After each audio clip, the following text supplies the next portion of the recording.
Managing sweat. A common problem that many prosthetic users complain about is sweat. There are some experimental developments being made using Botox injections for severe cases, but aside from that, here are some of the things that may help. First off is acclimation. With time, the sweat glands recognize that this hot, humid environment is not going to change, and they stop producing as much sweat. Second is the fit of the liner. With a tight liner, the sweat really has nowhere to go.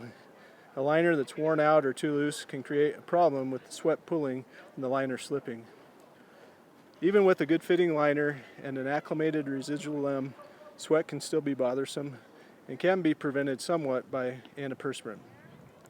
You can start with your typical underarm antiperspirant, and if that isn't enough, try off-the-shelf clinical strength Certain Dry available at your local pharmacy. Prescription strength dry salt or similar is a next step, but I would advise you to use caution as these products can dry out your skin. Also, ask your prosthetist if these products will likely break down the gel material of your liner. It might work best to apply these products to your leg at night before you go to bed, as they take a while to be absorbed anyway.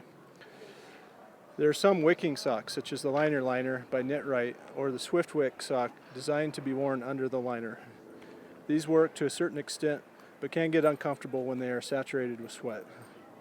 During intense exercise, such as running, a lot of sweat inside the liner actually comes from higher up on the body. A sweatband worn above the liner can help stop this sweat in its tracks. Hopefully in the future, the problem with sweat inside the liner will be resolved.